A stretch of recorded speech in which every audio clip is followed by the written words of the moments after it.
नमस्कार साथियों, स्वागत है आपका अपने यूट्यूब चैनल आखिरी एग्जाम में। और हम एक बार फिर से पॉलिटी की क्लास में मिल रहे हैं। मैं आदर्श शुक्ला।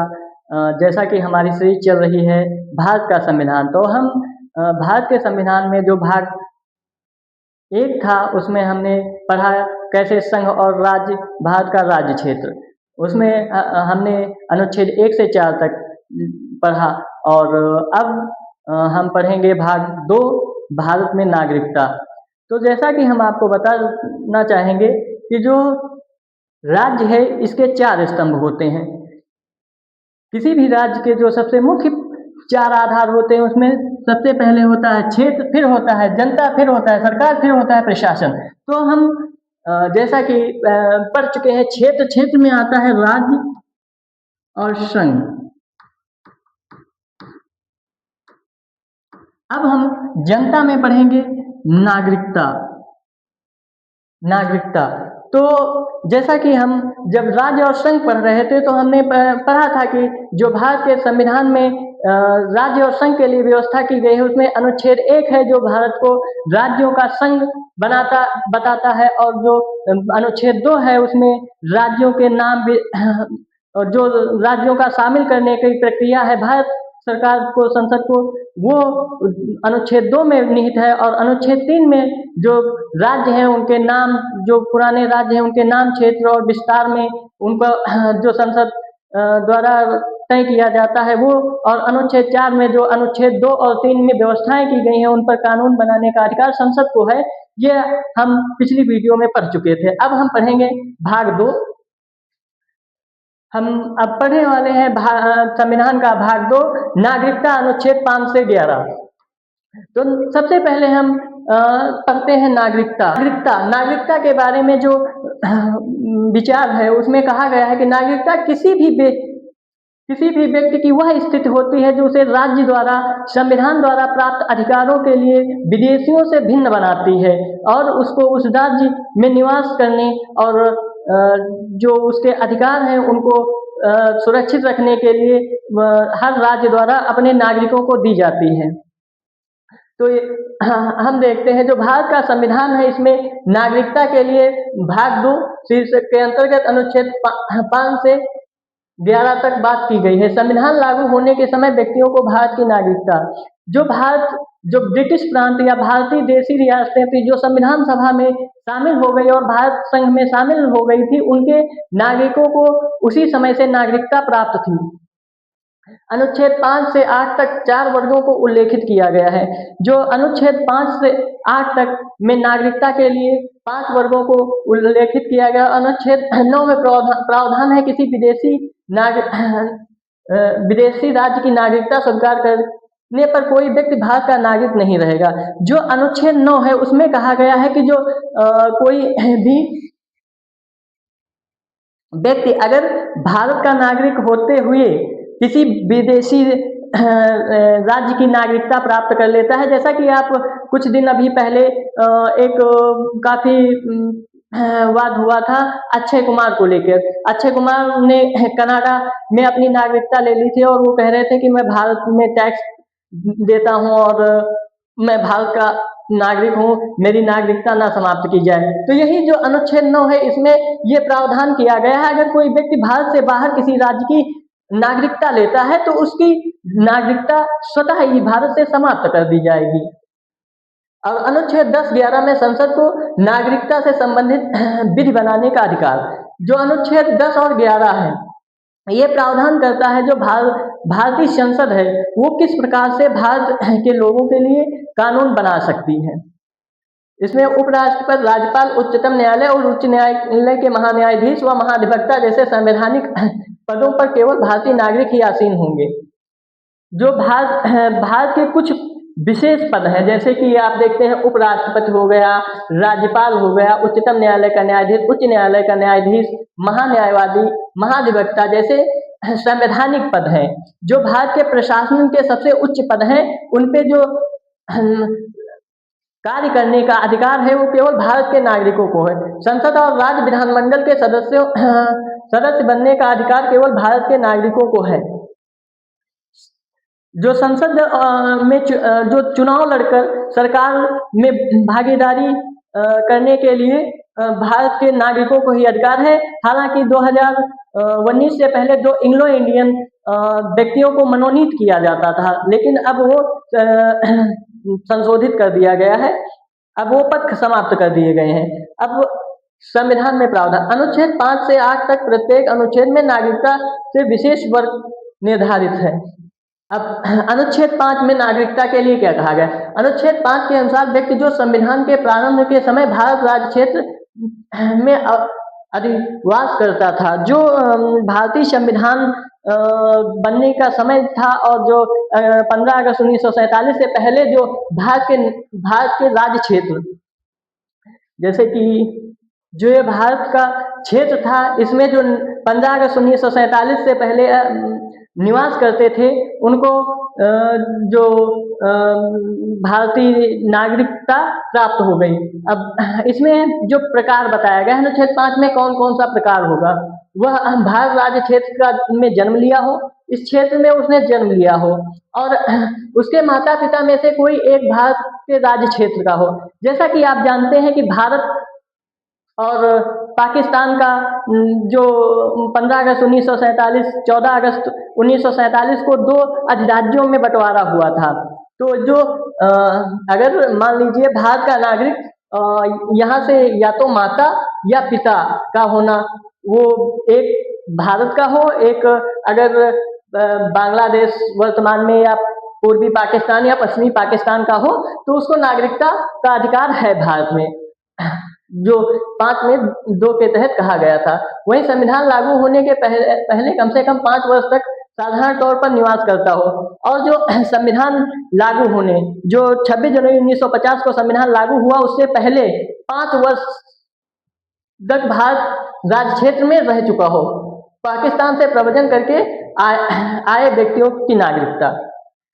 और जो पाकिस्तान से प्रव्रजन, जैसे कि वहाँ से निकल कर वहाँ से भारत आने बहुत लोग भारत से पाकिस्तान जा रहे थे और पाकिस्तान से बहुत लोग भारत आ रहे थे।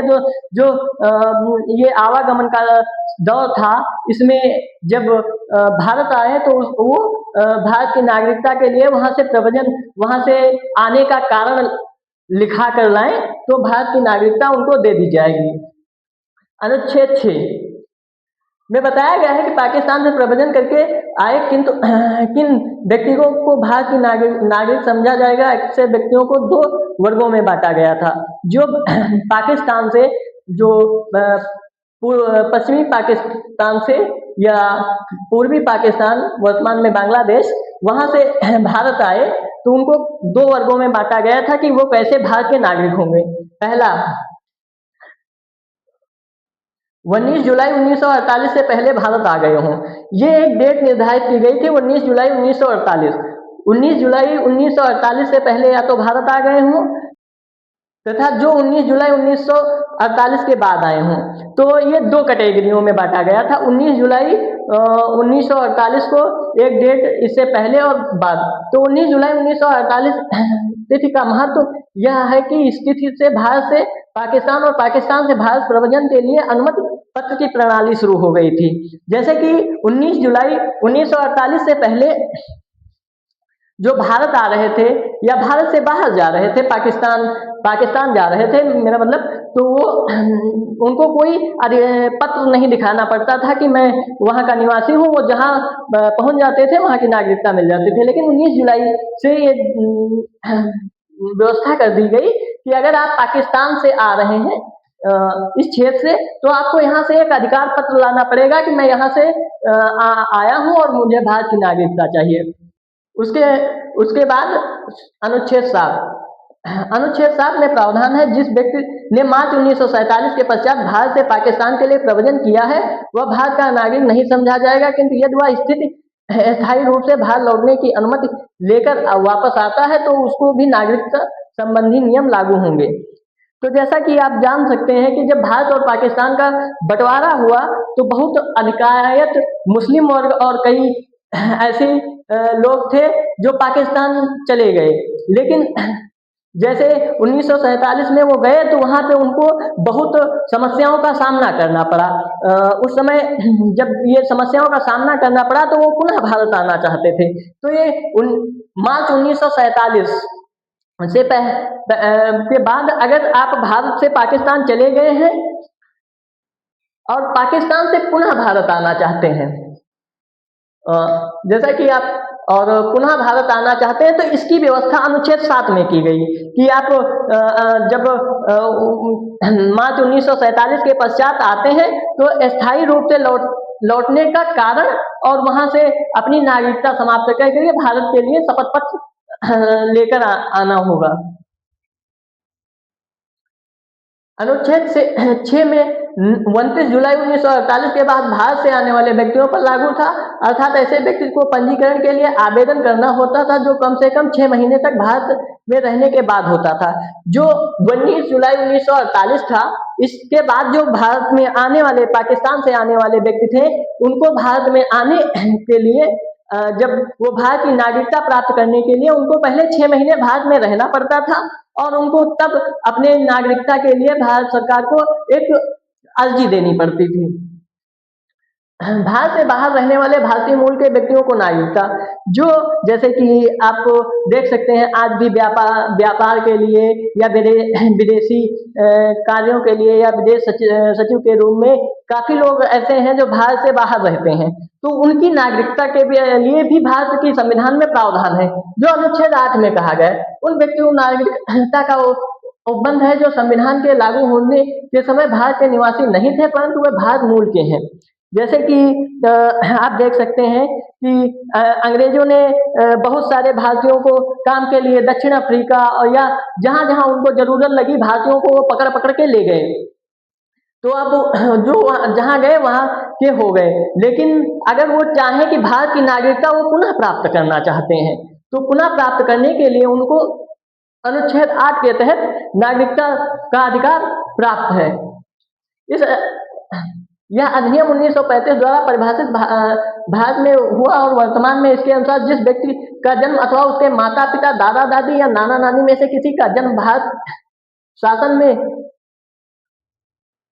वह व्यक्ति साधारण तौर पर किसी अन्य देश में रह रहा है, वह भारत का नागरिक समझा जाएगा। वह अपने निवास के देश में भारत की राजनीतिक परिषद में प्रतिनिधि के समक्ष नागरिक संबंधी आवेदन प्रस्तुत कर सकता है। उसके आवेदन की उसकी नागरिकता पंजीकरण सकता है। तो जैसा कि हम आपको बता चुके हैं कि जो ब्रिटिश कालीन समय में भारतीयों को काम के सिलसिले में या किसी सिलसिले में भारत से बाहर जाना पड़ा था और उनके जैसे तीसरी पीढ़ी, चौथी पीढ़ी तक अगर कोई चाहता है कि भारत का वो पुनः भारत में आके भारत की नागरिकता चाहता है तो अनुच्छेद जो 8 है उसमें प्रावधान किया गया है कि जो अधिनियम 1935 था उसके तहत उसके जो दादा दादी या माता पिता या नाना नानी में से जो भी कोई भारत का नागरिक रहा हो, जिस समय ब्रिटिश कालीन 1935 के शासन के समय ब्रिटिश हुकूमत थी और उसमें वो लोग हों,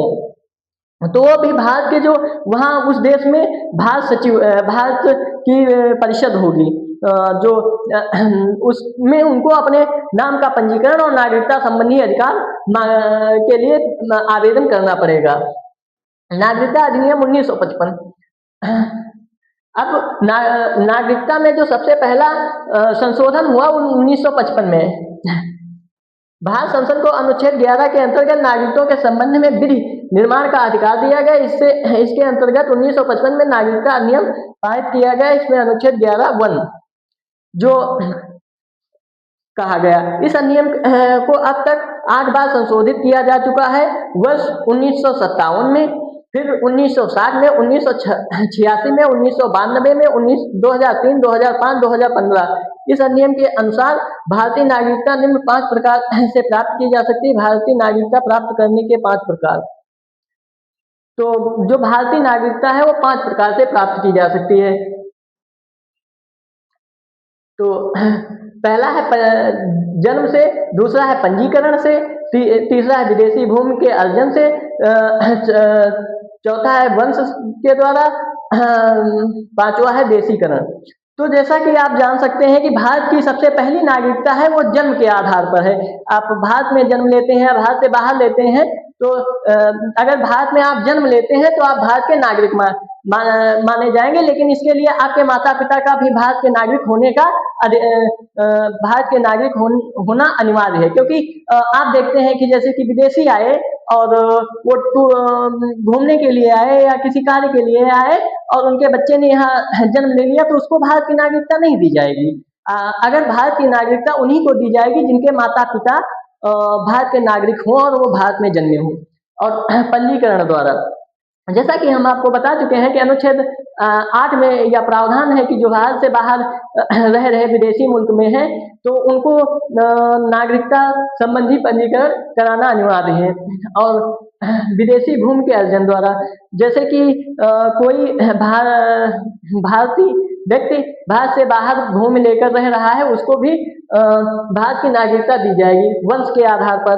वंश के आधार पर 1935 के जो शासन अधिनियम था उसके तहत अगर आपने आपके कोई पूर्वज जैसे कि दादा दादी, नाना नानी, माता पिता या कोई ऐसा व्यक्ति है जो आपका मतलब भारत का नागरिक रह चुका है, उसके आधार पर आप भारत में वंश के आधार पर नागरिकता की मांग कर सकते हैं। देशीकरण जैसे कि आप देखते हैं कि भारत में जो अनुच्छेद 4 है तो उसमें जो प्रावधान है कि भारत किसी भी राज्य के साथ मतलब विदेशी देश के साथ अपने क्षेत्र का हस्तांतरण कर सकता है। तो जैसे 3 बीघा कॉरिडोर या पाकिस्तान से हुआ इंदिरा गांधी के समय में जो तो उसमें जो भारत के जो भारत में क्षेत्र शामिल होता है उसमें जो क्षेत्र में रहने वाले व्यक्ति होते हैं उनको भारत अपनी नागरिकता देता है, वो देशीकरण कहलाता है।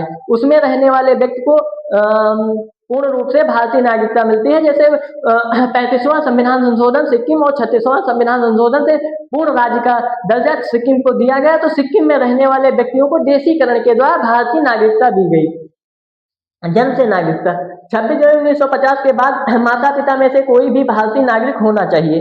तो हम आपको पहले भी बता चुके जन्म का आधार केवल यही है कि आपके माता पिता में से कोई एक भारत का नागरिक हो तो आप जन्म के आधार पर भारत की नागरिकता पा सकते हैं।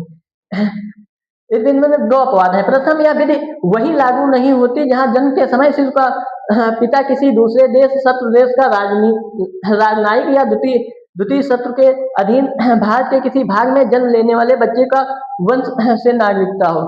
जैसा कि आप देख सकते हैं कि इसमें अगर मान लीजिए आपके पिता भारत से नहीं है, पाकिस्तान या कोई ऐसे देश से हैं जो भारत का शत्रु देश है और आपका वो जो जन्म होता है बच्चे का उसको भारत की नागरिकता नहीं दी जा सकती क्योंकि उसका पिता शत्रु देश का राजनयिक है, जो राजनयिक पद पर है वो भारत से और द्वितीय शत्रुओं के अधीन भारत के किसी भी भाग में जन्म लेने वाले जो शत्रुओं का अधीन है। जैसे आप पीओके देख सकते हैं, भारत और पाकिस्तान के बीच में कश्मीर का कुछ क्षेत्र विवादित है, उसमें जो भारत कहता है कि जो पीओके है वो भारत का अभिन्न अंग है, लेकिन उसमें रहने वाले व्यक्तियों को अभी नागरिकता भारत की नहीं प्राप्त है।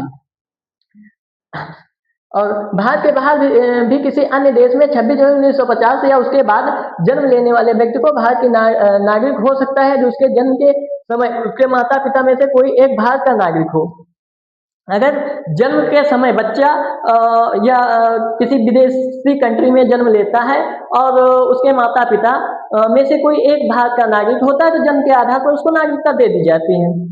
माता की नागरिकता के आधार पर विदेश में जन्म लेने वाले नागरिकता प्रदान करने का प्रावधान नागरिकता संशोधन अधिनियम 1992 द्वारा किया गया, जो भारत में पुरुष सत्तात्मक सत्ता और पुरुष प्रधान समाज को देखते हुए जो नागरिकता संबंधी अधिनियम में संशोधन 1992 था उसमें यह प्रावधान किया गया कि भारत में जो नागरिकता है वो अब माँ के जो माँ है उसके आधार पर भी 1992 में दी जाएगी।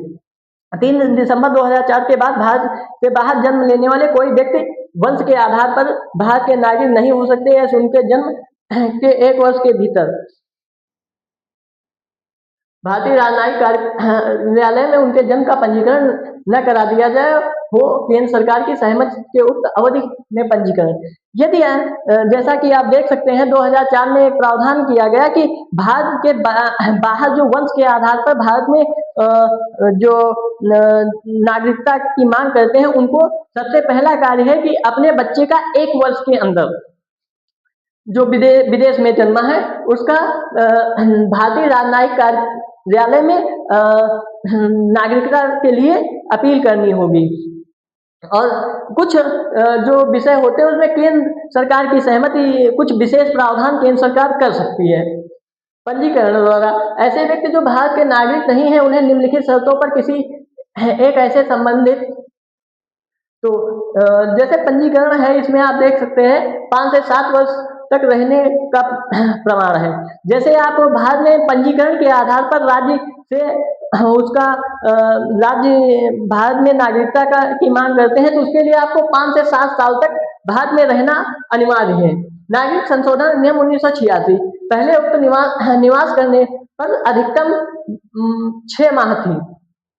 भारतीय मूल के व्यक्ति को जो अविभाजित भारत से बाहर किसी देश अथवा स्थान पर निवास करते थे भारतीय नागरिकता के साथ विवाह करने वाली स्त्री भारतीय नागरिक को अल्पवयस्क बच्चे आदि इस विधि द्वारा नागरिकता प्राप्त कर सकते थे। जैसे कि आप देख सकते हैं कि जो 1986 से पहले जो पाकिस्तान में रह रहे व्यक्ति थे उनको 6 महीने तक भारत में रहकर भारत की नागरिकता प्राप्त करने के लिए अपील करनी होती थी और उन्हें भारत की नागरिकता दे दी जाती थी।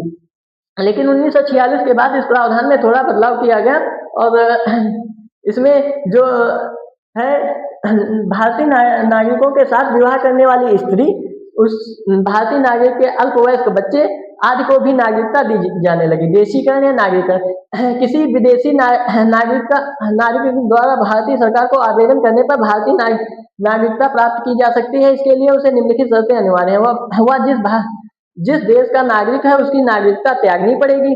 तो आपको हम पहले भी बता चुके हैं कि किसी भी देश भारत की नागरिकता प्राप्त करने के लिए भी आपको किसी देश की नागरिकता त्यागनी पड़ेगी और अगर आप भारत से बाहर किसी देश की नागरिकता प्राप्त करते हैं तो अनुच्छेद 11 के तहत आपको भारत की नागरिकता छोड़नी पड़ेगी।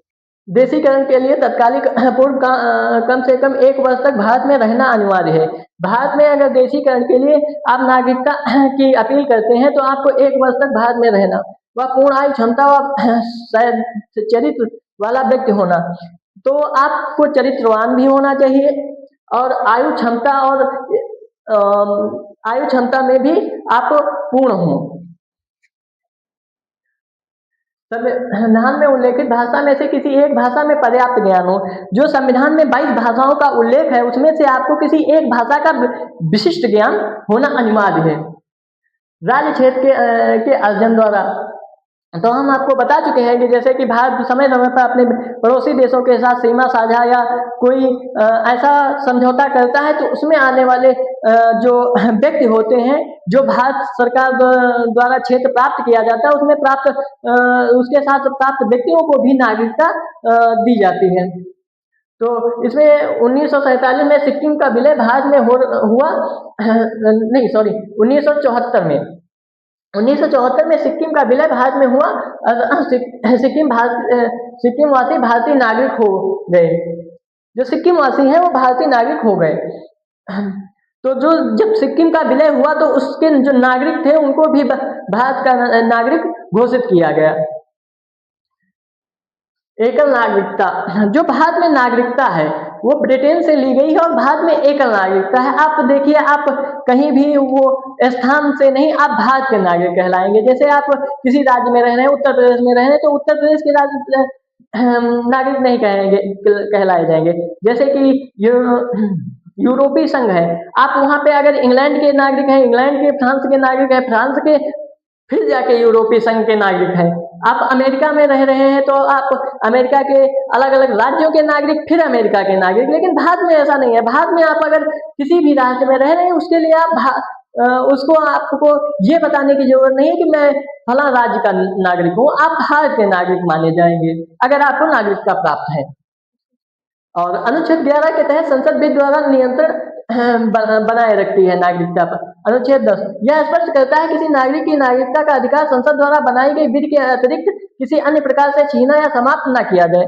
जैसे कि आप देख सकते हैं भारत की नागरिकता छीनने के प्रावधान जो संसद ये विधि बनाकर करती है, उसके उल्लंघन पर किसी व्यक्ति की नागरिकता समाप्त की जा सकती है। लेकिन जो अनुच्छेद 10 है ये इसीलिए भारत में प्रावधान किया, भारतीय संविधान में प्रावधान किया गया है कि अगर किसी भी नागरिक की नागरिकता छीनी जा रही है किसी अवैध तरीके से या किसी गलत तरीके से, तो वो अनुच्छेद जो 10 है उसमें यह प्रावधान है कि वो सुप्रीम कोर्ट जा सकता है और इसकी रक्षा के लिए मांग कर सकता है। अनुच्छेद 11 नागरिकता के अर्जन, समाप्ति और नागरिकता संबंधी उपबंध पर्याप्त करने की पूर्ण शक्ति प्रदान की गई। नागरिकता अधिनियम 1955 के अनुसार किसी भी भारतीय नागरिक को नागरिकता समाप्त करने के 3 आधार बताए गए हैं। जो नागरिकता समाप्त करने के आधार है वो केवल 3 बताए गए हैं। कौन? परित्याग, यदि कोई व्यक्ति चाहता है कि वो भारत का नागरिक नहीं रहना चाहता तो भारत की नागरिकता का परित्याग कर सकता है।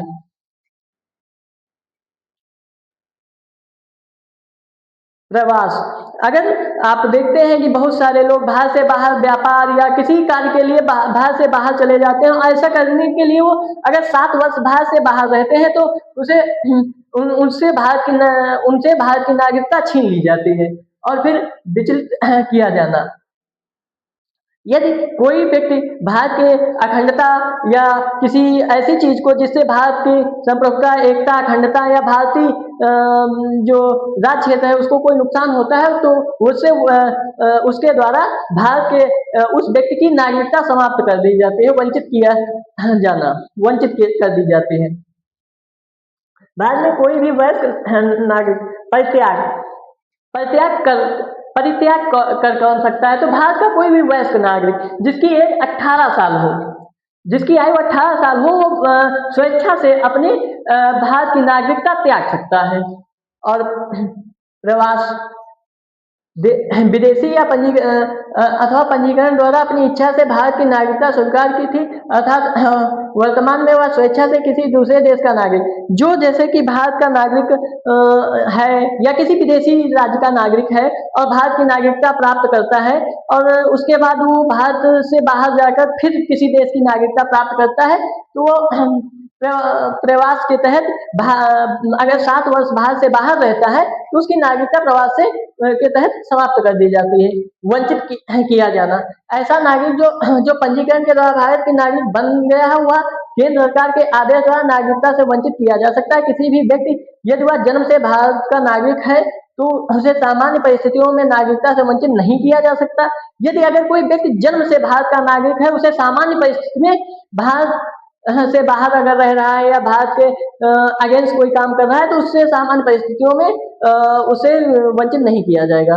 भारत सरकार निम्न में से किसी भी आधार पर किसी व्यक्ति को भारतीय नागरिकता से वंचित कर सकती है। जो भारत की संसद है वो किसी को वंचित कर सकती है तो किस किस विषय पे?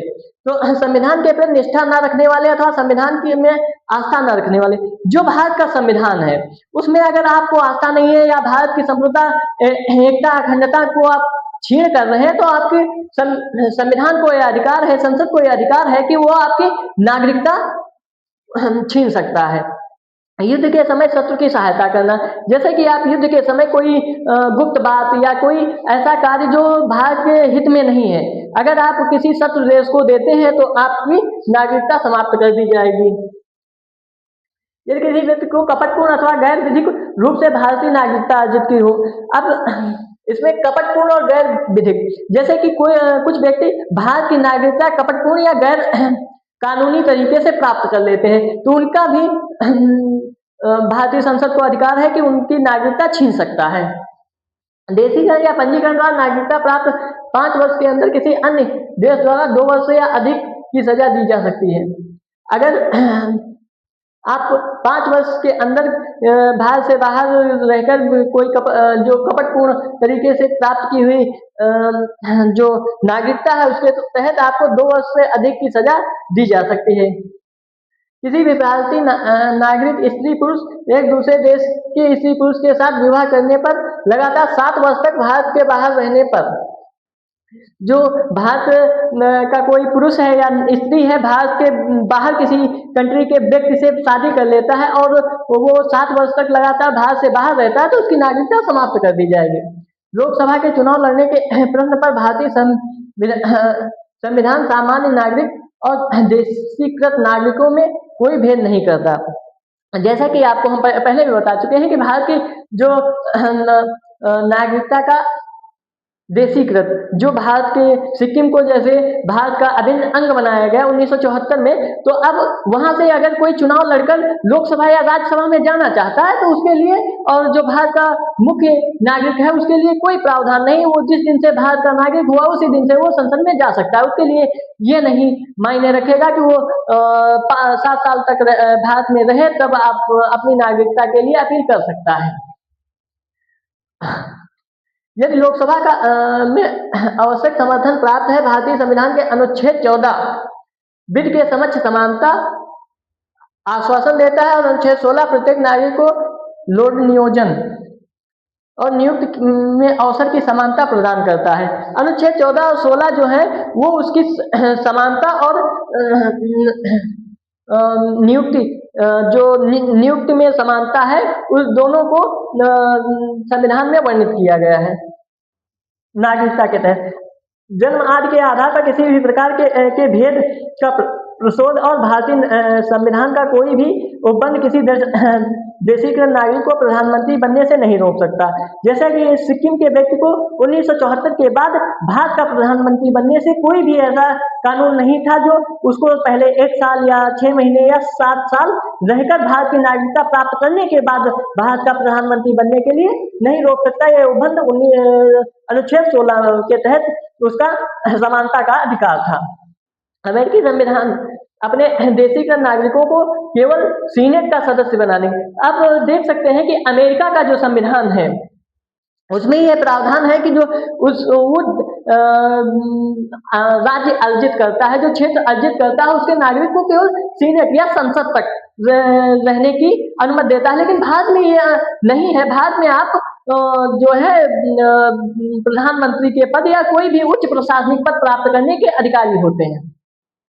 विदेशी नागरिकों के लिए भारतीय नागरिकता, भारतीय डॉक्टर और व्यापार अध्ययन और उसके साथ रचनात्मक संबंध बनाने के उपयोग पर अनुशंसा देने के लिए भारतीय सरकार ने 2000 में एल.एम. संघवी की अध्यक्षता में एक समिति का गठन किया, जो सरकार ने नागरिक अधिनियम 1955 में संशोधन करते हुए 16 देश पाकिस्तान, बांग्लादेश को छोड़कर के भारतीय मूल के निवासियों के लिए विदेशी भारतीय नागरिकता का प्रावधान किया।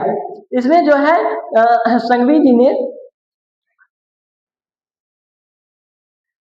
जो सन 2000 में एल.एम. संघवी के अध्यक्षता में समिति गठित हुई, उन्होंने 16 अंतरराष्ट्रीय देशों को से जो भारतीय निवासी थे उनको भारत की नागरिकता प्राप्त करने का सुझाव दिया। लेकिन इसमें पाकिस्तान और बांग्लादेश जो भारत के पड़ोसी देश हैं उनकी नागरिकता को अन्य राज्यों की नागरिकता के बराबर महत्व नहीं दिया गया। भारतीय मूल के विदेशियों में रहने वाले व्यक्तियों को भारत सरकार द्वारा नागरिकता से अलग विशेष दर्जा प्रदान करने का प्रावधान, जैसे भारत से बाहर रह रहे, भारत के लिए कार्य कर रहे या अपने लिए व्यापार कर रहे जो भारत से बाहर विदेश में रह रहे व्यक्ति हैं या उनके पूर्वज विदेश में रह रहे थे और उसके बाद उनके बच्चे और उनके बच्चे रह रहे हैं, तो उनको विशेष दर्जा भारत सरकार नागरिकता के अतिरिक्त दे। प्रवासी भारतीय दिवस सितंबर 2000 में डॉक्टर एल.एम. संघवी की अध्यक्षता में गठित उच्च स्तरीय समिति ने प्रतिवर्ष 9 जनवरी, ये 9 जनवरी क्यों महत्वपूर्ण है, तो 9 जनवरी 1915 को एक घटना घटती है जो सबसे महत्वपूर्ण है। ये घटना होते हैं गांधी जी जो है दक्षिण अफ्रीका से भारत 9 जनवरी 1915 को आते हैं और इसी दिन ये भारत में आते हैं, इसलिए प्रवासी भारतीय दिवस जो भारत से बाहर से लोग आते हैं तो और भारत की नागरिकता प्राप्त करना चाहते हैं, जो काम के लिए या किसी सिलसिले से भारत से बाहर चले गए और काफी समय के बाद वापस आते हैं और भारत की नागरिकता समाप्त हो चुकी होती है, तो उनको प्रवासी भारतीय बोला जाता है। तो 9 जनवरी को प्रतिवर्ष प्रवासी भारतीय दिवस मनाया जाता है। समिति ने अपनी रिपोर्ट 2000 में कुछ देशों में निवास करने वाले भारतीय मूल के व्यक्तियों को बाहरी नागरिकता प्रदान करने की सिफारिश की थी। भारत के विकास में विदेशी भारतीय समुदाय के योगदान को याद रखते हुए, जैसे कि आप देखते हैं भारत से बाहर गए व्यापार कर रहे हैं या भारत से बाहर काम कर रहे व्यक्ति जो भारत में उनका अन्य परिवार है उसके लिए या भारत को बाहर से टैक्स दे रहे हैं, उससे जो भारत का विकास हो रहा है उसको ध्यान में रखते हुए 9 जनवरी को प्रवासी भारतीय दिवस उनकी याद में और उनके भारत को योगदान को उनके योगदान को भारत के विकास को देखते हुए 9 जनवरी को प्रतिवर्ष प्रवासी भारतीय दिवस मनाया जाता है। विदेश में बसे भारतीय मूल के लोगों की श्रेणी, क्या क्या श्रेणी?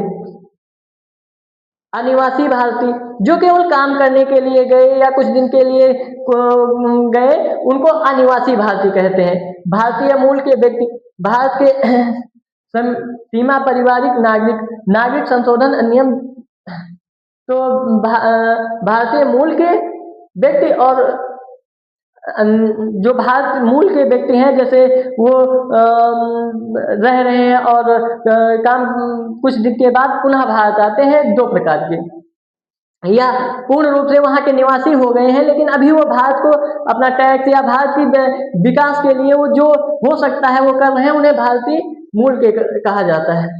सबसे लास्ट में जो इसमें संशोधन हुआ नागरिक संशोधन अधिनियम 2019, इसमें प्रावधान क्या किया गया, जो भारत का ये क्षेत्र है बांग्लादेश को से मिला हुआ, ये आपका बांग्लादेश हो जाता है और इसके अगर ये कुछ भारत का मैप हो जाता है, जो ये जो 2019 में संशोधन किया गया नागरिकता को लेके, ये बांग्लादेश कुछ ऐसा, तो 2019 में जो संशोधन किया गया उसमें जो 1955 में बातें कही गई थी उसमें कुछ परिवर्तन किए गए। इसमें कहा गया जो 31 दिसंबर 2014 से पूर्व कोई जो बांग्लादेश से असम, मेघालय, मणिपुर या पश्चिम बंगाल में